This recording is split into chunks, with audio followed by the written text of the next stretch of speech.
Hi friends, அனைவருக்கும் வணக்கம். 2026 நகை கடன் தள்ளுபடி இருக்குமா என்பது தான் நிறைய பேரோட கொஷினாக இருக்குது.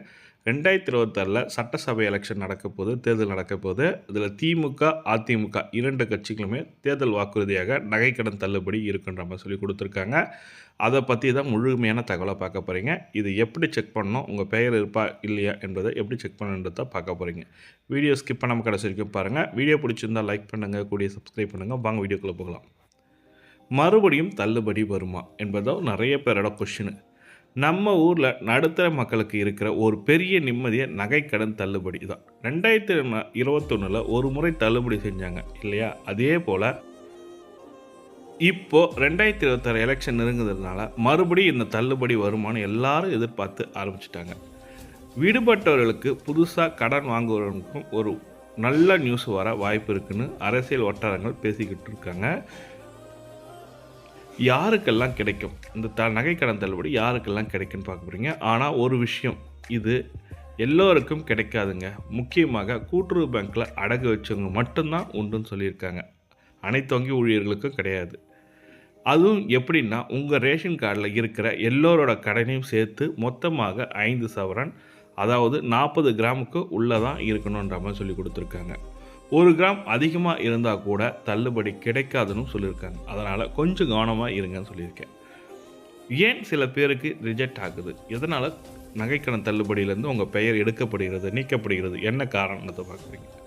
போன தடவை நிறைய பேருக்கு தள்ளுபடி கிடைக்காததுக்கு காரணம் சில கண்டிஷன் தான். அது என்ன கண்டிஷன்? நீங்கள் கவர்மெண்ட் வேலையில் இருந்தால், இல்லை வருமான வரி கட்டுவராக இருந்தாலும் கண்டிப்பாக தள்ளுபடி கிடைக்காது. அதே மாதிரி ஒரு ஆதாரில் 2-3 பேங்க்கில் லோன் போட்டிருந்தால் அதையும் இப்போ ஈஸியாக கண்டுபிடிச்சிடுறாங்க. இவங்களுக்கும் கிடைக்காது சொல்லியிருக்காங்க.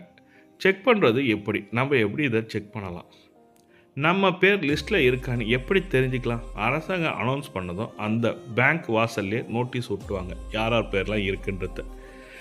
அப்படி இல்லைன்னா இப்போ ஆன்லைனில் பார்க்குற வசதி வந்துச்சு. ஆனால் அதுக்கு முன்னாடி உங்கள் ஆதார், ரேஷன் கார்டு இதெல்லாம் பேங்க் அக்கௌண்ட்டில் கரெக்டாக லிங்க் ஆகிருக்கான்னு ஒரு வாட்டி செக் பண்ணிங்க கேட்டு தெரிந்து கொள்ளலாம். அதிகாரிகள் வீட்டுக்கு வருவாங்களா அப்படின்றது கொஷினாக இருக்குது. ஆமாங்க, அதுவும் ஏமாற்றக்கூடாதுன்றது அதிகாரிகள் நேரில் வந்து விசாரிப்பாங்க. நீங்கள் நிஜமாக அந்த அட்ரஸில் தான் இருக்கீங்களான்னா பார்ப்பாங்க.